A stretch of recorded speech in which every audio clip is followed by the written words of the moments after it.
फिर मेरे जीवन में कोई पुरुष नहीं है, फिर मैं इतना ज्यादा समस्या हो जाती है कि नींद खुलते ही फिर क्रिया हो जाती है, फिर मासिक धर्म से पहले और कुछ दिनों बाद कुछ चेंजिंग आता है शरीर में ऐसा। तो कह रहे कि काम की अनुभूति होती है महाराज जी, मतलब उसको मतलब ये पूरा उसका सिद्धांत भी है, यह है कि मासिक धर्म के 1 सप्ताह के बाद जब पवित्र होती है स्त्री तो उसको वेदना होती है, और सिद्धांत भी है। तो अब उसको सहना पड़ेगा। जब पति नहीं है तो वे विचार की आज्ञा तो शास्त्र देता नहीं है। फिर राधा राधा राधा राधा रटकर ब्रह्मचर्य धारण करना चाहिए, ब्रह्मचर्य की भावना पुष्ट करनी चाहिए। अब इधर अपने जीवन को इस तरह से बर्बाद करने से तो कोई लाभ मिलेगा नहीं। अगर हम अन्य प्रक्रियाओं को स्वीकार करते हैं तो वो सब निषेध ही हैं, वो हमारे जीवन को नष्ट ही करेंगी। तो हमें लगता है कि या तो पुरुष का वर्ण कर ले, किसी सदपुरुष का वर्ण कर ले और अपनी गृहस्थ धर्म से रहे, और या फिर उसको सहन करके ब्रह्मचारी बना रहे। ऐसा नहीं है कि हमारे अंदर जैसा आवेश आया, वेग आया, हम वैसे ही कर ले। फिर तो हम में और पशु में अंतर क्या रह गया? हम मनुष्य हैं। वेग आता, राधा राधा राधा राधा, शांत भाव, कोई क्रिया नहीं करनी, कोई बस 2-4 दिन में शांत हो गया। अगर हम अभ्यास करें तो 2 मिनट में शांत हो जाए। ठीक तब होता है जब ज्ञान हो जाता है। तो खूब भजन करो, ब्रह्मचर्य से रहो, भगवान से रो, कोई इधर उधर की क्रियाएं मत करो। और आजकल जैसे व्यवहार हो रहे हैं कि आज इस पुरुष से कल उस पुरुष से, ये मतलब बहुत गंदी बात है और इससे दुर्गति प्राप्त हो जाएगी। इसमें धर्म नहीं है, बिल्कुल पाप ही पाप आचरण है। बहुत संभल के, बहुत सावधानी से कदम बढ़ाओ, जिंदगी कहीं खतरे में ना पड़ जाए। अगर ब्याह नहीं करना तो ब्रह्मचर्य से रहो, ब्याह करना है तो किसी अच्छे पुरुष का भगवान से प्रार्थना करके, देख समझ करके उसको तब, शरीर को तब देना चाहिए जब आजीवन के लिए व्यवहार हो जाए। शरीर को नहीं देना चाहिए। हम दोस्ती कर सकते हैं, व्यवहार कर सकते हैं, लेकिन व्यभिचार नहीं कर सकते। हम तब तक शरीर को नहीं देंगे जब तक आप हमारी परीक्षा में पास नहीं हो जाओगे। खूब देख समझ करके, सुनकर, और जब शरीर दे देंगे तो आजीवन के लिए दे देंगे। ये डिवोर्स फिवोर्स ये हमारे सनातन धर्म में नहीं है। हमारे धर्म में है, एक बार समर्पित का हाथ मिलाया तो आजीवन निर्वाह किया। पीछे डिवोर्स आदि के शब्द ही नहीं थे। तो हमें लगता है गंदे आचरण करके जीवन को व्यर्थ में क्यों बर्बाद किया जाए, बहुत संयम से रहा जाए। यही तो आवेश है, काम का आवेश, क्रोध का आवेश, लोभ का आवेश, अहंकार का आवेश, यही तो सब पाप कर्म कराने वाले हैं। इन्हीं को तो सहना है। राधा राधा ना सहन हो तो रोज श्री जी का नाम लेकर के, अपने पास जैसे बच्चा है, अब उसका कोई बल तो है नहीं, रो देगा माँ के लिए तो माँ को दौड़ के आना पड़ेगा। तो हमारा बल क्या है? श्री जी है। तो हम जब हम विकल हो, कोई हमें आश्रय, तो हम गंदी क्रियाएं नहीं करेंगे, रो देंगे कि प्रभु आप देख लो। वो जहां रो दिया तो ऐसा संभाल देंगे कि आजीवन संभल जाओगे। बहुत अच्छे बच्चे हो, अपनी बात कह रहे हो तो इस बात को समझो, इधर उधर की चेष्टाओं में मत फंसना। पुरुष का वर्ण करो तो देख समझ के वर्ण करो, एक बार वर्ण करो तो आजीवन उसका वर्ण करो। ये जो आजकल चल रहा है, सावधानी से चलो बच्चा। जीवन बहुत कीमती है, इसमें भगवान की प्राप्ति हो जाए ये बहुत उत्तम बात है। आपने अपनी मन की व्यथा कही हिम्मत करके सबके बीच में, इसलिए हम आपको प्रणाम करते हैं। बस आप अपने संयम से रहना, कोई चेष्टा इधर उधर मत करना, वो धीरे धीरे शांत हो जाए। जैसे आज हमको 100% जलाया, हम सह गए, तो कल 90% जलाएगा, फिर 80%, फिर धीरे धीरे धीरे धीरे फिर खत्म हो जाता है। बच्चापन से बाबा जी 13 वर्ष की अवस्था से, और जिंदगी में किसी माँ बहन को पीछे जब गंगा किनारे जवानी पूरी रही, अब तो इसलिए देख रहे हैं कि प्रश्न उत्तर बातचीत सब ऐसा नहीं, पर जिंदगी में हमने ऐसे नहीं देखा। छूना, बातचीत करना, मिलना तो बात जाने दो, ऐसे नहीं देखा, फेस टू फेस नहीं देखा। सदैव ऐसे ही रहे। और गंगा किनारे कौन देखने आता है? खाना तो मिलता नहीं था, रहने का ठिकाना नहीं, गर्मी सर्दी बरसात 20 वर्ष ऐसे काटे।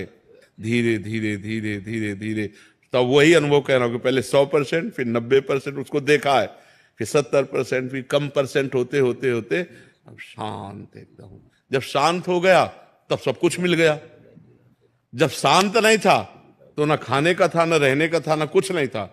और जब इच्छा नहीं है तो दुनिया की चीजें तो हम इसलिए कहते हैं कि धैर्य पूर्वक सहो, ये सहना तुम्हें महान बना देगा। गलत आचरण में मत उतरना, ये सबके जीवन में रहता है। कोई ऐसा यहाँ पैदा ही नहीं हुआ भगवान या भगवान के महान भागवतों के सिवा जिसको काम क्रोध ने अपनी चपेट में ना लिया हो। सबको रोना पड़ा है, सब भजन करके आगे बढ़े हैं, सबके ऊपर भगवान की कृपा हुई जो निष्काम हुए हैं। नहीं तो कितनी अपार सामर्थ्य है, नाम में अपार सामर्थ्य है। जिसकी जिह्वा में नाम स्मरण चल रहा है तो मन लगे ना लगे उसको फल अवश्य मिलेगा। निरंतर भजन करना है, मन लगे ना लगे तुम्हें इसकी परवाह नहीं करनी। जब अधिक समय तक हम नाम जपते हैं तो मन नाममय हो जाता है। मनुष्य जीवन की सार्थकता है कि हमारी अंतिम श्वास भगवान के चिंतन में छूटे। अंतःमति सो गति। यदि हमने जीवन में भजन का अभ्यास नहीं किया तो अंतिम समय हम भजन नहीं कर पाएंगे। जो पहले से अभ्यास करते हैं उनका चिंतन भगवान स्वयं बन जाते हैं। जैसे अंतिम समय में मूर्छावस्था होती है, बहुत दुख का समय होता है, उस समय हमारी इंद्रियां, मन, बुद्धि भगवान के चिंतन करने की योग्यता खो देती है। जीवन भर भगवान का आश्रय लिया, जीवन भर भगवान का भजन किया तो अंतिम समय में भगवान की कृपा, भगवान का स्मरण बन जाती है और उसके हृदय से जो भी भगवान का स्मरण करते हुए प्राण छूटा वो भगवान को प्राप्त हो जाता है। ये संसार बड़ा दुखमय है। यहां सुख की लालसा से भटकते भटकते अनंत जन्म व्यतीत हो गए, आज तक सुख नहीं मिला। अब मान लो जितनी श्वासें बची हैं राधा राधा राधा रटते हुए प्रभु के आश्रय में जीवन व्यतीत कर दो तो भगवान बड़े क्षमाशील हैं, बड़े करुणा समुद्र हैं। वो हमारे अपराधों को क्षमा कर देंगे और हमारा जीवन धन्य हो जाएगा। जैसे भगवान ने माया की रचना की, ऐसे ही माया से मुक्त होने की रचना की। माया का इतना बड़ा प्रभाव है कि वो सूक्ष्म है, वो हृदय में अपना प्रभाव डालती है। परिवार का मोह, शरीर की चिंता, नाना प्रकार के भोगों का आकर्षण ये हृदय से होता है। और मुक्त करने के लिए भगवान ने अपनी पुरियां, अपने धाम की रचना कर दी। यदि आप निरंतर भजन नहीं कर सकते, आप विषयों का त्याग नहीं कर सकते, आप योग को धारण नहीं कर सकते तो आप धाम में आके पड़ रहो। वृंदावन धाम का वास स्वीकार कर लो, धाम अपनी कृपा से आपको परम पद की प्राप्ति करा देगा। जैसे काशी में कोई मरता है तो उसे भगवान शंकर तारक मंत्र देकर उद्धार कर देते हैं। ऐसे वृंदावन में जब कोई मरता है तो श्री जी की सखियां, वृंदा सखियां की अधिष्ठात्र देवी हैं, वो उसके कान में राधा नाम सुनाकर परम पद प्रदान करा देती है। इसलिए चाहे जैसे हो, हमें चाहिए कि अब हमारा ये जन्म व्यर्थ न जाने पावे। यदि हम धामवासी नहीं बन पा रहे हैं तो हम धाम का भरोसा करके राधा राधा नाम रटते हुए जहां भी रहें भगवान के होके रहें। पाप कर्म न करें, किसी को दुख न दें, छल कपट से दूर रहें। निर्मल मन जन सो मोहि पावा, मोहि कपट छल छिद्र न भावा। भगवान कह रहे मुझे कपट, छल, दूसरों के द्वेष भाव, दोष देख, ये सब अच्छा नहीं लगता। तो खूब नाम जप करो, भगवद आश्रित रहो। और कहीं धाम का वास मिल गया है तो नियम ले लो कि प्राण जब तक नहीं निकल जाएंगे तब तक हम कठोर व्रत लेते हैं कि धाम को नहीं छोड़ेंगे। बस इसी जन्म में तुम्हें भगवत प्राप्ति हो जाएगी। अंदर से माया प्रभाव डालती है, परिवार का मोह सताता है। भले वो गाली देते हो, भले वो आपको मारते पीटते हो, लेकिन आपका मन उन्हीं के प्रति आकर्षित होगा। ये माया है। कोई बुद्धिमान पुरुष अपने अंतिम अवस्था का विचार करके, अपने परिवार के मोह का त्याग करके, सब ममता बटोर करके भगवान के चरणों में समर्पित कर देता है, वो मुक्त हो जाता है। बस यही कठिनता है।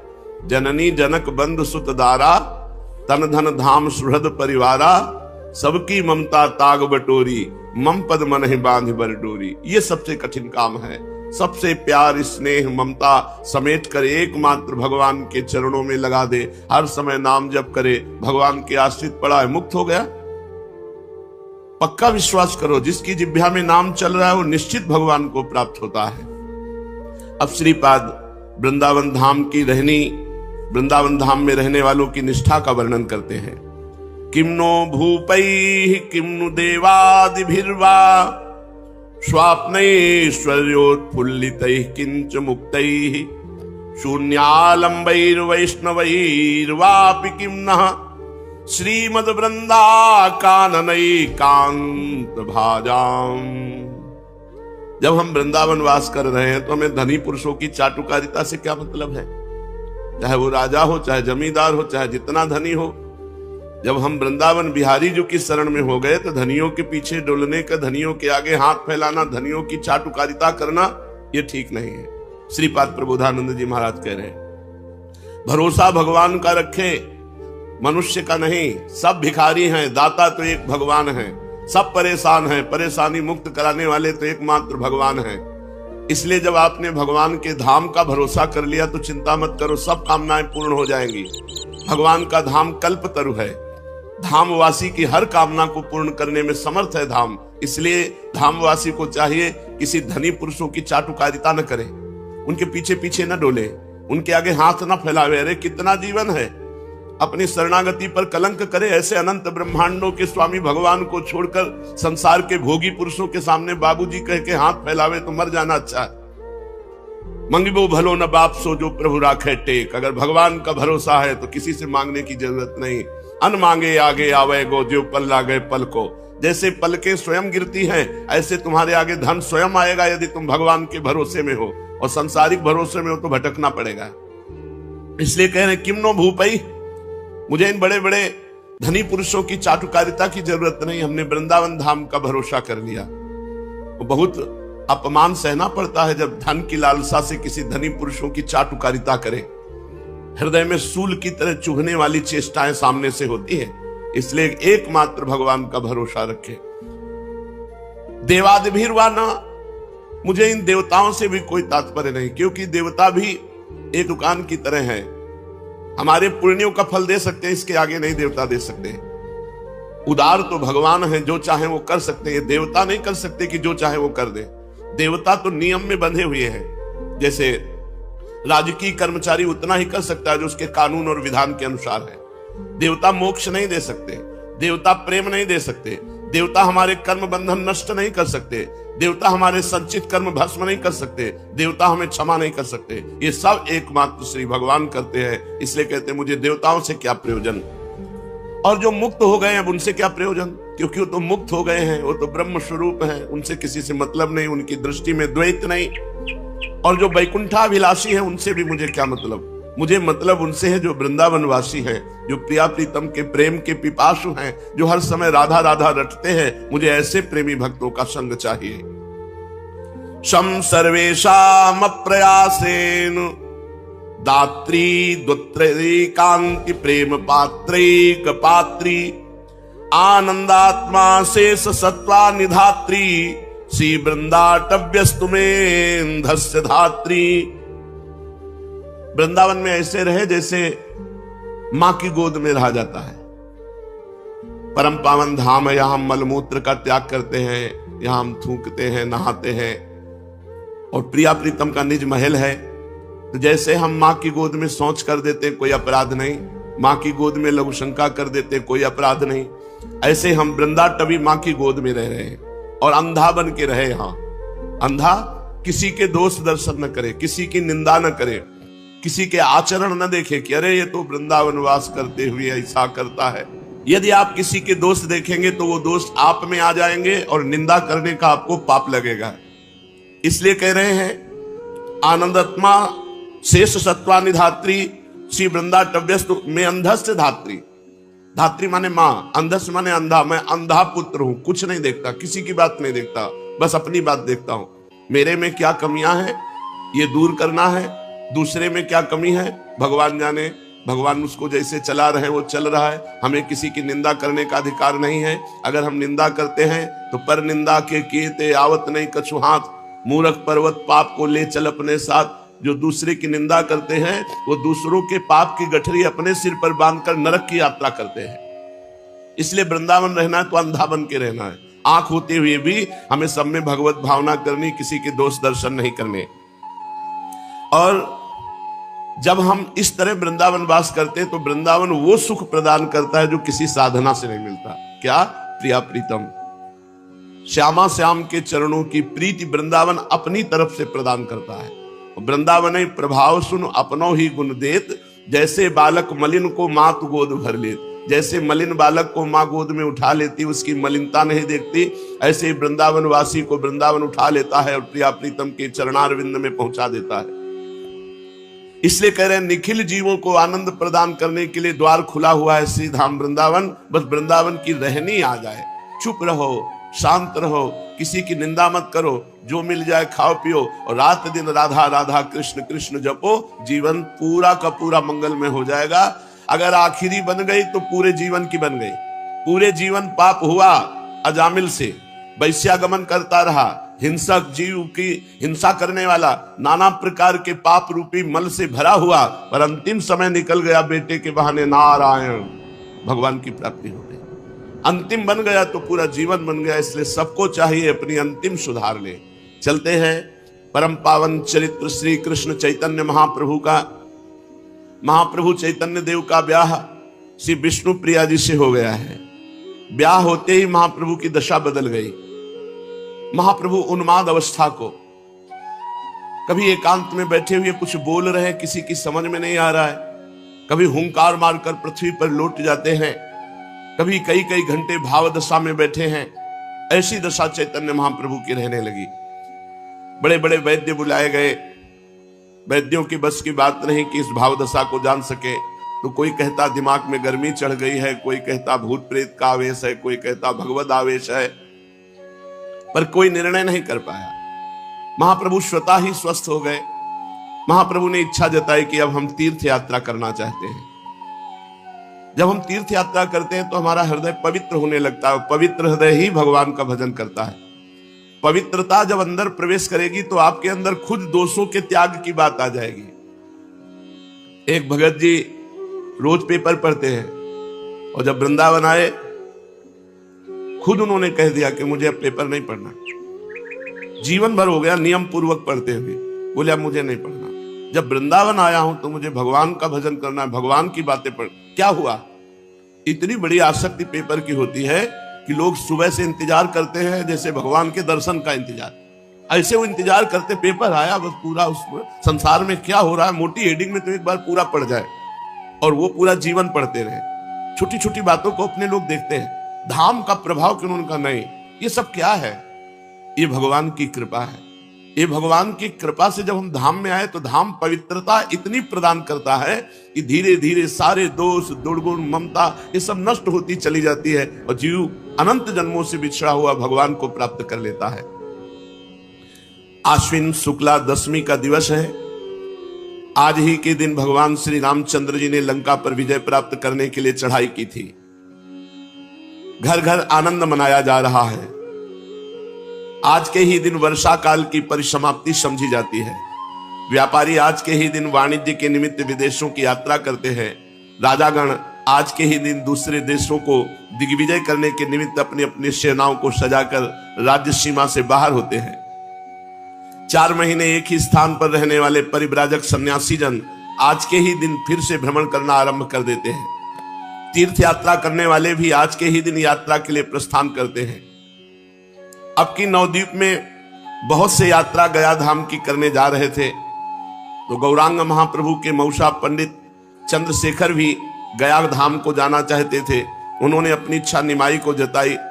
सुनते ही निमाई बड़ी प्रसन्नता प्रकट की और सची माता की आज्ञा लेकर चैतन्य महाप्रभु भी अपने स्नेही छात्रों के साथ गया जी की यात्रा का निश्चय किया।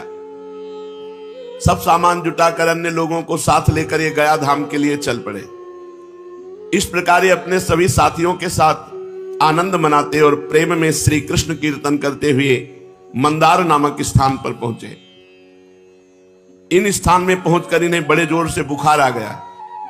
इनके साथी इनकी ऐसी दशा देखकर बहुत अधिक चिंतित हुए।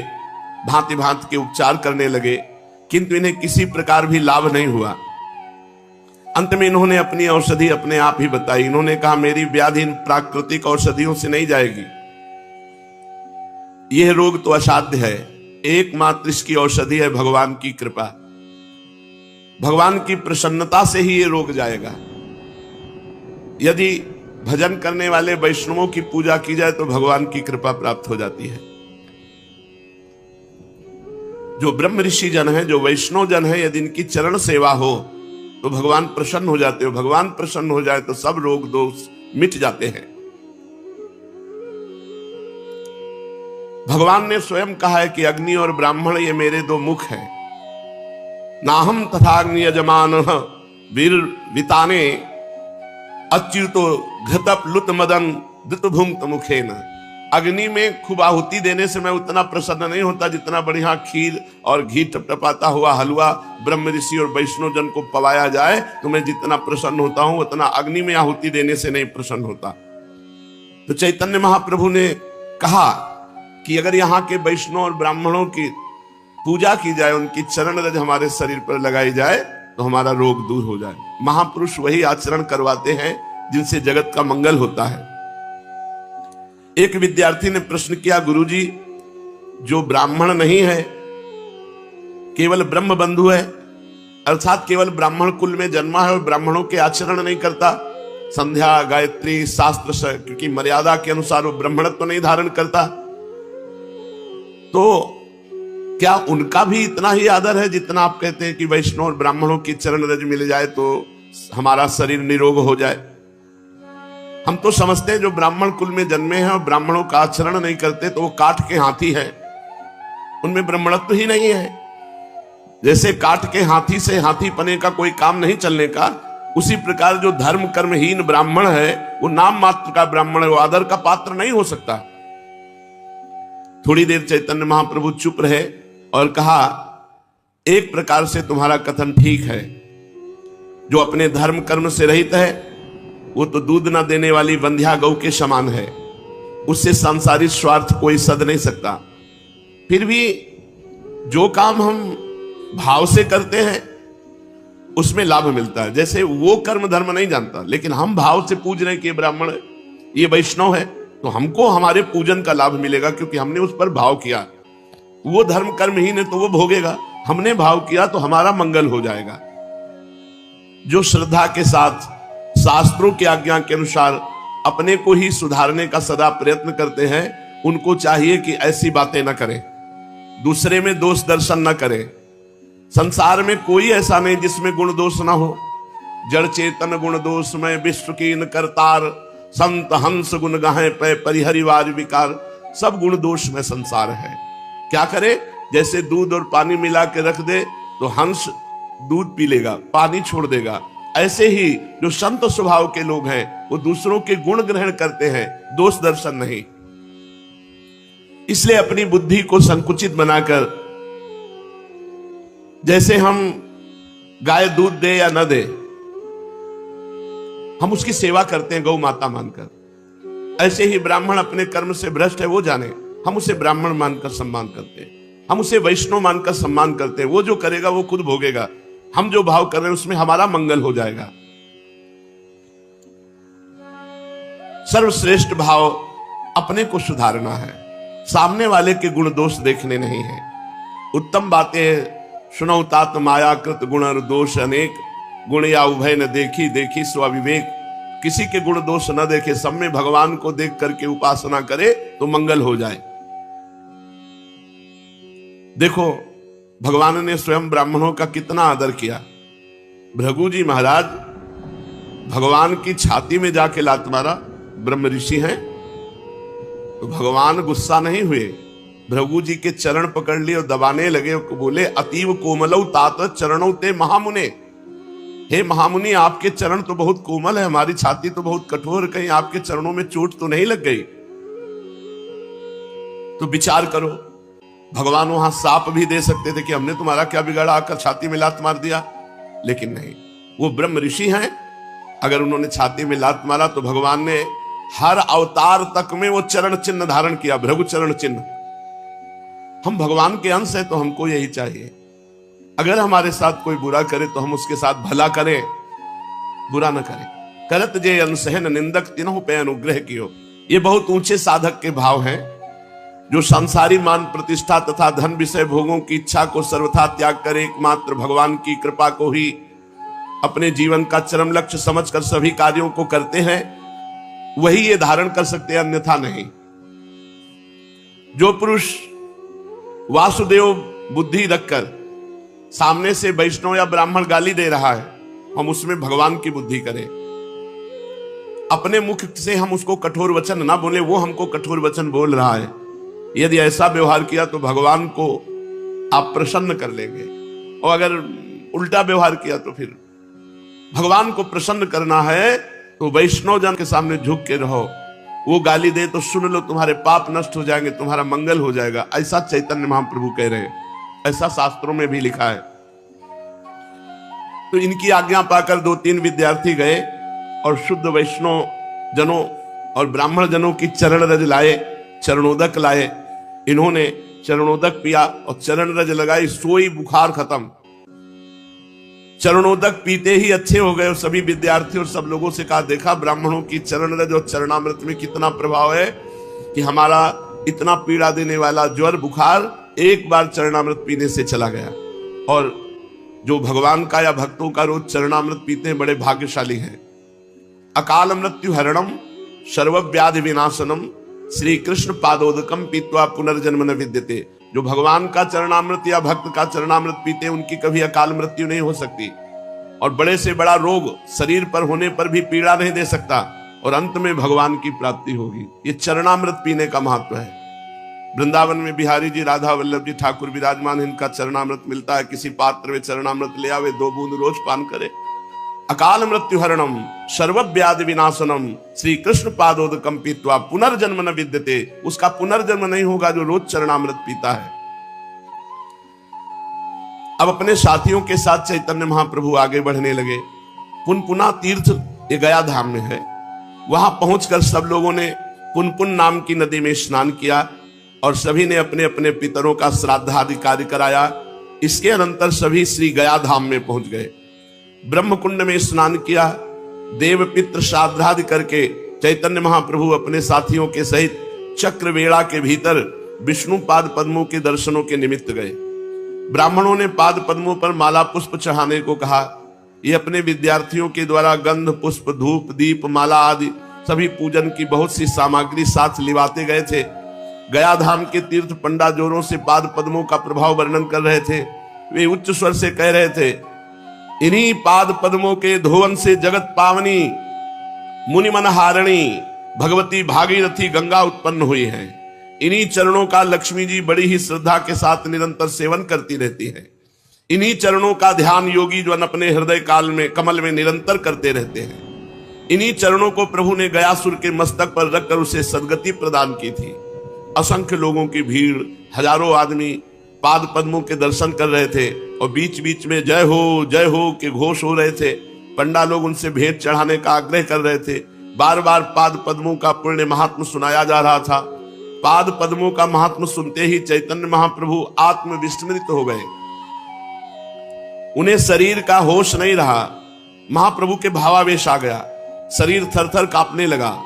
अरुण ओष्ठ कोमल पल्लव की भांति हिलने लगे। आंखों से अश्रुधारा बहने लगी। उनके चेहरे से भारी तेज प्रकाशित हो रहा था। वे एकटक भगवान विष्णु के चरण कमल की ओर निहार रहे थे। और वहां कौन है, क्या कर रहा है, ये सब कुछ नहीं, भूल गए। किसने स्पर्श किया, कौन पकड़े हुए, इन सब बातों का पता नहीं। वे संज्ञा शून्य से होकर कांप रहे हैं। उनका शरीर उनके वश में नहीं।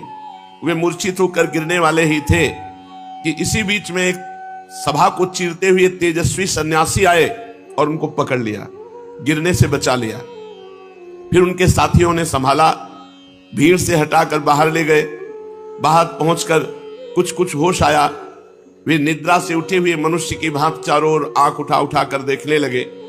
सहसा उनकी दृष्टि एक तेजस्वी सन्यासी पर पड़ी जो गिरते हुए से पहले उन्होंने संभाला था। उन्हें देखकर चौंक उठे। उनके आनंद का वारा पार नहीं रहा। इन्होंने दौड़ करके सन्यासी जी के चरण कमल पकड़ लिए। अपनी आंखों से अश्रु विमोचन करते हुए सन्यासी ने इन्हें उठाकर गले से लगा लिया। इनके स्पर्श मात्र से सन्यासी महाशय बेहोश हो गए।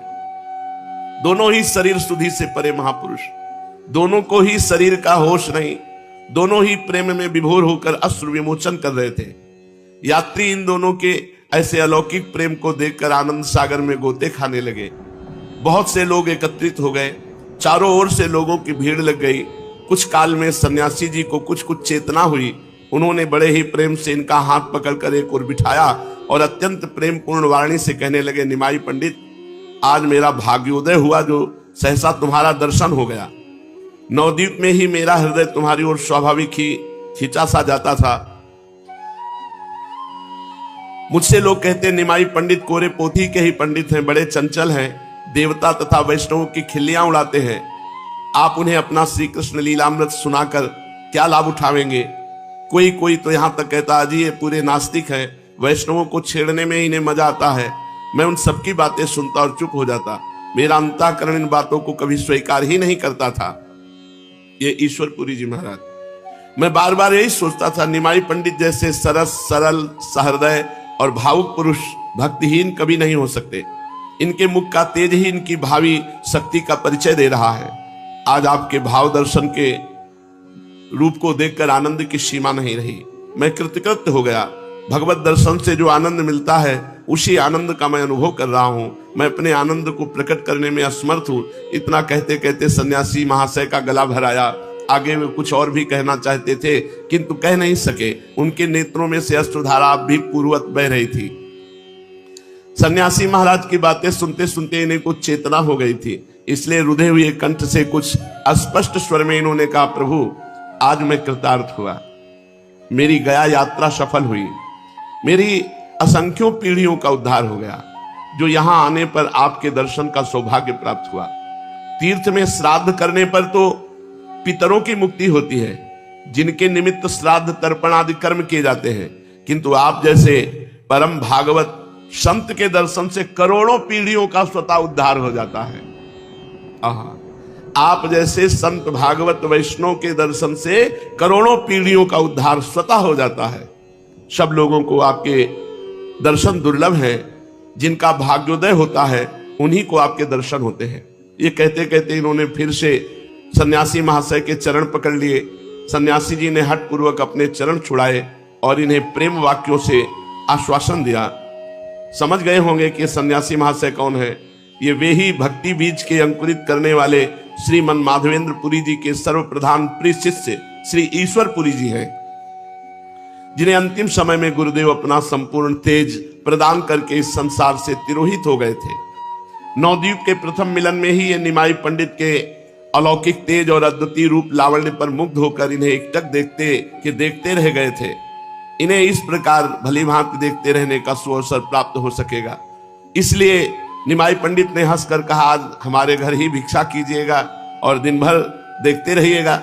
उनकी प्रार्थना पर ये सन्यासी जी उनके घर भिक्षा करने गए थे और कुछ काल तक अपने स्वसंपादित ग्रंथ श्री कृष्ण लीलामृत को भी उन्हें सुनाते रहे।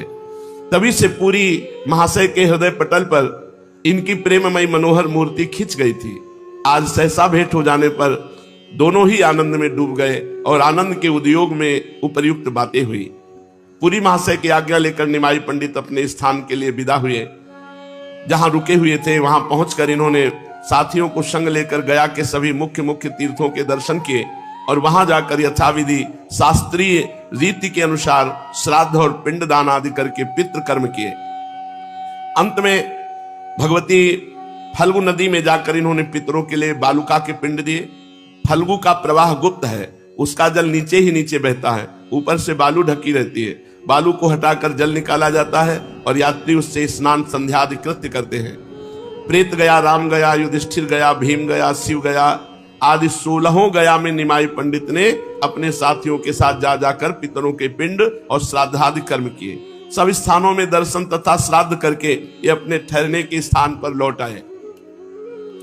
संसार में उन्हीं मनुष्यों का जीवन धारण करना सार्थक कहा जाता है जिनके हृदय पटल पर हर समय मुरली मनोहर मुकुंद की मंजुल मूर्ति नृत्य करती रहती हो, जिनके कान भगवान के मनोहर मुरली का भगवान की लीला कथा को श्रवण करते रहते हो, उनके कान धन्य हैं। जिनके नेत्र भगवान का दर्शन संत दर्शन करते हैं, उनके नेत्र धन्य हैं। जो मन भगवान के भयहारी चरणारविंद का निरंतर मधुराति मधुर मकरंद पान करता रहता, वो मन धन्य है। और जो तन भगवान की सेवा में, भगवान के धाम में, भगवान के लिए है, वो तन धन्य है। संपूर्ण संसार को अपनी पदरज से वो पावन बना देता है जो हर समय भगवान का भजन करता रहता है, जो हर समय भगवान का नाम जप करता है। उसकी वाणी में सामर्थ्य होती है, जो बोल दे तो जीवों का कल्याण हो जाए, वो देख ले तो जीवों का कल्याण हो जाए। सतरति सतरति सा लोकान तारयति, वो स्वयं तर जाता है, स्वयं तर जाता है, लोगों को तार देता है। निमाई पंडित की हृदय कंदरा में से जो त्रैलोक के पावन प्रेम से स्रोत उमड़ने वाला था, जिसका सूत्रपात चिरकाल से हो रहा था, अद्वैताचार्य आदि भक्तगण जिसकी लालसा लगाए वर्षों से प्रतीक्षा कर रहे थे, उस स्रोत का पृथ्वी पर परिस्फुट होने का सुहावना समय अब सन्निकट आ पहुंचा। जगत विख्यात गया धाम को ही उसके प्रकट करने का अखंड यश प्राप्त हो सका। यही पावन पृथ्वी इसका कारण बन सकी। आहा वसुंधरा पुण्यवती च तेनो, सचमुच वो वसुंधरा बड़ी भागनी है जिसके संसर्ग में किसी महापुरुष की लोक विख्यात घटना के साथ हो सके। वही संसार में पावन तीर्थ के नाम से विख्यात हो जाता है। निमाई पंडित अपने निवास स्थान पर अन्य साथियों के साथ भोजन बना रहे थे। दाल साग बनाकर तैयार हो चुका था। चूल्हे में थोड़ी अग्नि निकालकर दाल को उसके ऊपर रख दिया, साग दूसरी ओर चौके में रखा। चूल्हे पर भात बन रहा था। निमाई उसे बार बार देखते।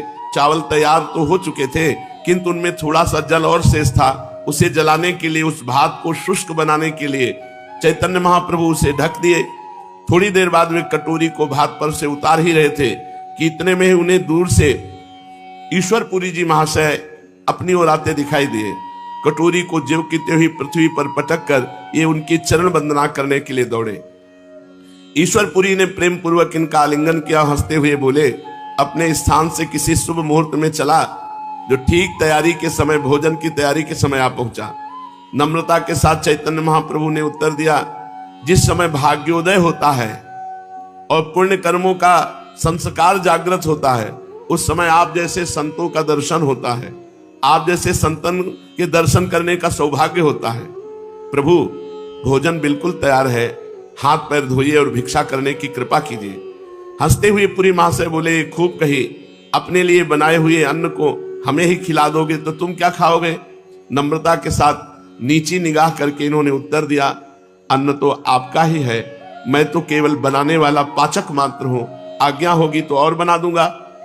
ईश्वरपुरी ने देखा है भिक्षा बिना कराए मानेंगे नहीं, इसलिए बोले, अच्छा फिर से बनाने की आवश्यकता नहीं, जो बना है उसी में आधा आधा बांटकर खा लेंगे, क्यों, मंजूर है ना?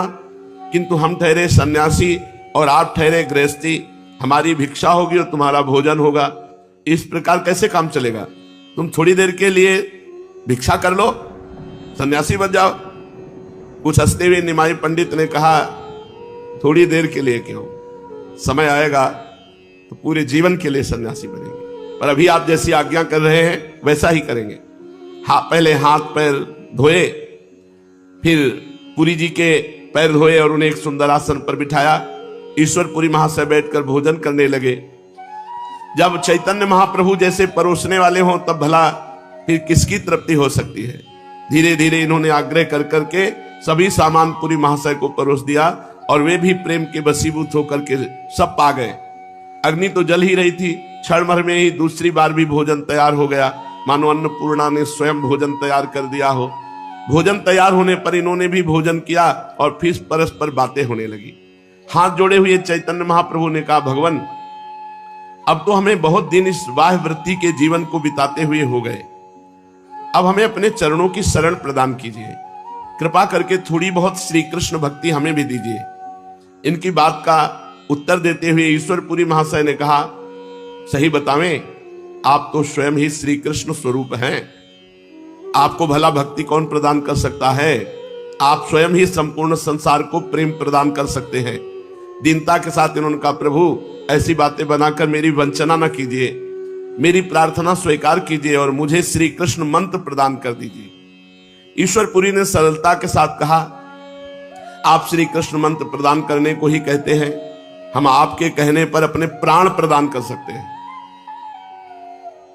किंतु हमें इतनी योग्यता हो तब तो, हम तो स्वयं अधम हैं, प्रेम का रहस्य हम स्वयं नहीं जानते, फिर आप जैसे कुलीन और विद्वान ब्राह्मण को हम मंत्र प्रदान कैसे कर सकेंगे? बड़ी सरलता के साथ आंखों में आंसू भर करके चैतन्य महाप्रभु ने उत्तर दिया, प्रभु, आप सर्व सामर्थ्यवान हैं, आप स्वयं ईश्वर हैं, आपका श्री विग्रह ही प्रेम की सजीव मूर्ति है। आप चाहें तो संसार भर को प्रेम पीयूष में प्लावित कर सकते हैं। कुछ व्यवस्था दिखाते हुए ईश्वरपुरी ने कहा, संसार को प्रेम पीयूष के पुण्य पयोधि में डुबाने के लिए तो एकमात्र आप में ही सामर्थ्य मुझे दिखाई दे रही है, किंतु आप अपने गुरु पद के गुरुतर गौरव का सौभाग्य मुझे प्रदान करना चाहते हैं, तो फिर मैं विवश हूं। आपकी आज्ञा को टाल ही कौन सकता है। जैसी आपकी आज्ञा होगी उसी प्रकार मैं करने के लिए तैयार हूं। इतना कहकर पुरी महाशय मंत्र दीक्षा देने के लिए तैयार हो गए। उसी समय पत्रा देख करके दीक्षा की शुभ तिथि निश्चित की गई। नियत तिथि आ गई। चैतन्य महाप्रभु नवीन उल्लास और आनंद के साथ मंत्र दीक्षा लेने के लिए तैयार हो गए। इनके सभी साथियों ने उस दिन दीक्षोत्सव के उपलक्ष्य में खूब तैयारियां की थी। नियत समय पर ईश्वरपुरी महाशय आ गए। उनकी पदधूलि इन्होंने मस्तक पर चढ़ाई और स्वस्ति वाचन हुआ। भगवान के मधुर मंजुल नामों का संकीर्तन करने के अनंतर पुरी महाशय इनके कान में मंत्र का उपदेश ईश्वरपुरी जी ने चैतन्य महाप्रभु को दिया। मंत्र श्रवण करते ही चैतन्य महाप्रभु हुंकार मारी और मूर्छित होकर गिर पड़े। शरीर का होश ही नहीं। साथियों ने भांति भांति के उपचार करके फिर इन्हें सावधान किया। बहुत देर के अनंतर इन्हें कुछ होश हुआ। तब तो इनकी विचित्र दशा हो गई। ये खूब जोर जोर से रोते, हा कृष्ण, हा गोपी जन वल्लभ। कभी हंसने लगते, कभी फिर चिल्लाते, हा कृष्ण, हा मेरे स्वामी, ऐसा कहकर जोरों से रुदन करते। कभी ये कहते हुए कि मैं तो श्री कृष्ण के पास ब्रज में जाऊंगा, और भागने लगते। इनके साथी इन्हें पकड़ पकड़ कर लाते, किंतु ये पागलों की भांति उनसे अपने शरीर को छुड़ा छुड़ा कर ब्रज की तरफ, वृंदावन की तरफ भागते। फिर जोर जोर से प्रलाप करने लगते। जब साथियों ने पकड़ लिया, रोते रोते कहते, प्यारे, हे कृष्ण, मुझे छोड़कर तुम कहां चले गए? हे मेरे कृष्ण, मुझे अपने साथ ले चलो। इतना कहकर फिर जोरों से रोने लगते। कभी रोते रोते अपने विद्यार्थियों तथा साथियों से कहते, भैया तुम सब लोग अपने अपने घर जाओ, अब हम लौटकर घर नहीं जाएंगे। हम तो वृंदावन जाकर श्री कृष्ण के पास रहेंगे। हमारी माता को हमारा हाथ जोड़कर प्रणाम कहना और कह देना, तेरा निमाई पागल हो गया है। इनके सभी साथी इनकी ऐसी अलौकिक दशा देखकर चकित हो गए। भांति भांति से प्रबोध करने लगे, समझाया, किंतु ये किसी की मानते ही नहीं थे। इस प्रकार रुदन तथा प्रलाप में रात्रि व्यतीत हो गई। सभी साथी तथा शिष्यगण सुख की नींद में सो गए, किंतु चैतन्य महाप्रभु को नींद कहां। सुखी संसार सुख रूपी मोह निशा में शयन कर सकता है। संसार जो एकदम मूर्ख प्रवृत्ति में फंसा है, वो तो चैन से है। थोड़ा भी ज्ञान होगा तो इस सब संसार में रति नहीं हो सकती। सुखिया सब संसार है, खावे और सोए, दुखिया दास कबीरा जागे और रोवे। जो प्रेमी जन है वो रात्रि में उनको चैन कहां है कि वो टांग पसार के सोवे। वो तो हा कृष्ण, हा राधा पूरी रात भजन करते हुए व्यतीत होता है। सुखिया सब संसार है, खावे और सोए, दुखिया दास कबीरा जागे और रोए। अपने प्रभु को एकांत में प्रेमी जन पुकार पुकार कर समय व्यतीत करते हैं। जिनके हृदय में विरह की वेदना की तीव्र ज्वाला उठ रही है, उनके नयनों में नींद कहां। सबके सो जाने पर ये जल्दी से उठ खड़े हुए और रात्रि में ही रुदन करते हुए ब्रज की ओर दौड़ने लगे। इनके प्राण श्री कृष्ण से मिलने के लिए छटपटा रहे थे। इन्होंने साथी तथा शिष्यों की कुछ भी परवाह न की। घोर अंधकार में अकेले ही भागने लगे। थोड़ी दूर ही चले होंगे कि इनको एक वाणी सुनाई दी, अंतर्वाणी। मानो भगवान ने कहा, तुम्हारा ब्रज जाने का भी समय नहीं है, अभी तुम कुछ काल धैर्य धारण करो। अभी अपने सत्संग से नवद्वीप के भक्तों को आनंदित करके प्रेम दान करो। योग्य समय आने पर तुम ब्रज में जाना। आकाशवाणी का आदेश पाकर तुरंत लौट पड़े, अपने स्थान पर आ गए और आसन पर पड़ गए। प्रेम में पागल हुए उन मतवाले जनों की महिमा का क्या वर्णन करें। अगर स्वप्न में भी कभी ऐसे प्रेमी का दर्शन हो जाए तो जीवन बदल जाए। वे संसार में बड़भागी हैं जिन्हें ऐसे भक्तों के निरंतर सत्संग का सौभाग्य जिन्हें प्राप्त हो सका है। भक्तों का संग बड़ा दुर्लभ है। वास्तविक जो भगवान के भक्त हैं, प्रेमी जन हैं, ऐसे संतों का संग बड़ा दुर्लभ। सा महात्मा सुदुर्लभा। उनके भाग्य की तो भला सराहना कर ही कौन सकता है। इसीलिए तो महाभागवत विदुर जी ने भगवत दासों के दासों का दास बनने में ही अपने को कृतकृत्य माना। सचमुच भगवान के भक्तों का संग बड़ा ही मधुमय, आनंदमय, रसमय होता है। भगवान के भक्तों का क्षण भर का संग बहुत ऊंचाई पर चढ़ा देता है। इसीलिए कहा गया, तात स्वर्ग अपवर्ग सुख धरी तुलाए कंग, तूल न ताहि सकल मिली जो सुख लव सत्संग। एक क्षण में इतनी ऊंचाई पर चढ़ा देता है भक्तों का संग कि आप सोच नहीं सकते कि मेरे भाग्य क्या थे और क्या हो गए। भक्तों के संग से, उनके दर्शन मात्र से, उनके मिलन मात्र से आनंद उमड़ने लगता है। चैतन्य महाप्रभु को मंत्र दीक्षा देकर श्री ईश्वरपुरी जी विचरण करने चले गए। शायद महाप्रभु से दोबारा नहीं मिले, क्योंकि जगत पूज्य प्रेमावतार लोक शिक्षा के निमित्त गुरु मानकर हमें प्रणाम करेंगे, ये हमारे लिए असहनीय होगा। इसलिए अब इस संसार में प्रकट रूप से नहीं रहना चाहिए। इसलिए उसी समय अंतर ध्यान हो गए। फिर कहां रहे, कहां कब अंतर ध्यान, कोई पता नहीं। उसी समय से उनके गुरु जी ईश्वरपुरी जी अंतर्धान हो गए। मतलब पता ही नहीं चला कि ईश्वरपुरी जी कहां गए। इधर प्रातः काल चैतन्य महाप्रभु उठे, लोगों ने देखा उनके शरीर का सारा कपड़ा आंसुओं से भीगा हुआ था। वे क्षण भर के लिए भी रात्रि में नहीं सोए। रात भर हा कृष्ण मेरे प्यारे, ओ प्राणनाथ मुझे छोड़कर किधर चले गए, इसी प्रकार विरह युक्त वाक्यों के द्वारा रुदन करते रहे। इनकी ऐसी विचित्र अवस्था देखकर अब साथियों ने गया जी में अधिक ठहरना उचित नहीं समझा। इनके शिष्य ने बड़ी सावधानी के साथ इनके शरीर को संभालते हुए नवद्वीप की ओर चले। ये होश नहीं है, शिष्यों के सहारे से चल रहे हैं, शरीर का कुछ भी होश नहीं। कभी कभी होश में आ जाते और फिर जोरों से चिल्ला उठते, हा कृष्ण किधर चले गए, हा प्राणनाथ रक्षा करो, हे पतित पावन इस पापी का भी उद्धार करो। इस प्रकार ये श्री कृष्ण प्रेम में बेसुध हुए साथियों के सहित कुमारहट्ट नाम के ग्राम में आए। ये कुमारहट्ट जिनसे इन्होंने श्री कृष्ण मंत्र की दीक्षा ली है, जिन्होंने इन्हें पंडित से प्रेम दीवाना बना दिया, उन्हीं ईश्वरपुरी जी के जन्म स्थान का नाम कुमारहट्ट नामक ग्राम है। प्रभु ने जे भी अपने गुरुदेव के गांव को देखा तो दूर से उस नगरी को साष्टांग प्रणाम किया। मेरे गुरुदेव इस गांव में प्रकट हुए हैं, दूर से उस नगरी को प्रणाम किया। फिर गुरु महिमा का महत्व बताने के लिए ग्राम की धूल रज लेकर के अपने शरीर पर मल रहे और साथियों से कहा कि ये वो गांव है जिसमें हमारे गुरुजी प्रकट हुए, तो कभी न कभी तो उनके चरण पड़े होंगे इस धूलि में, और उस धूलि को लेकर अपने माथे पर, अपने शरीर पे धारण करते। ये रज हमारे लिए अत्यंत पवित्र है, इससे बढ़कर त्रिलोकी में कोई भी वस्तु नहीं हो सकती। जिस गांव में हमारे गुरुजी प्रकट हुए, इस गांव का कुत्ता भी हमारे लिए बंदनीय है। चैतन्य महाप्रभु ने कहा कुमारहट्ट का कुत्ता भी हमारे लिए बंदनीय है। जिस स्थान में हमारे गुरुजी ने जन्म धारण किया, जहां की पावन भूमि में उन्होंने बालवश अवस्था में क्रीड़ा की, वो हमारे लिए लाखों तीर्थों से बढ़कर है। इस प्रकार गुरुदेव की जन्मभूमि में लोटपोट होकर प्रणाम करके गुरुदेव का महत्व प्रदर्शन करते हुए आगे बढ़े और थोड़े दिनों में नवद्वीप पहुंच गए।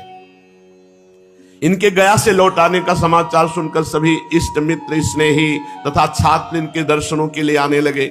कोई आकर इन्हें प्रणाम करता, कोई चरण स्पर्श करता, कोई गले लगकर मिलता।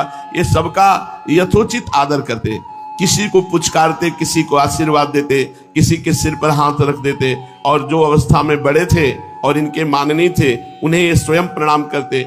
वे इन्हें भांति भांति के आशीर्वाद देते। सची माता तथा विष्णु प्रिया के आनंद का तो कुछ ठिकाना ही नहीं था। वे मन ही मन बहुत प्रसन्न हो रही थी। उस भारी भीड़ में वे दोनों एक और चुपचाप बैठी थी। सबसे मिल लेने पर इन्होंने प्रेम पूर्वक सभी को विदा किया और स्वयं स्नान आदि में लग गए। इनका भाव विचित्र था, शरीर की दशा एकदम परिवर्तित हो गई थी। माता को इनकी ऐसी दशा देखकर बड़ा आश्चर्य हुआ, किंतु वे कुछ पूछ न सके। तीसरे पहर जब ये स्वस्थ होकर बैठ गए, तब श्रीमान पंडित सदाशिव, कविराज, मुरारी गुप्त आदि इनके अंतरंग स्नेही इनके समीप आकर गया यात्रा का वृत्तांत पूछने लगे। सबकी जिज्ञासा देखकर इन्होंने कहना प्रारंभ किया, पुरी की यात्रा का क्या वर्णन करूं, मैं तो पागल हो गया। जिस समय पाद पद्मों का महात्म्य मेरे कानों में पड़ा, जब मैंने सुना कि प्रभु के पाद पद्म सभी प्रकार के प्राणियों को पावन और प्रेममय बनाने वाले हैं, पापी से पापी मनुष्य भी भगवान के चरणों का सहारा पाकर अपार संसार सागर से सहज में ही तर जाता है। जिन पाद पद्मों के धोवन से त्रिलोक पावनी गंगा जी प्रकट हुई, उन्हीं चरणों का दर्शन करने से किसे परम शांति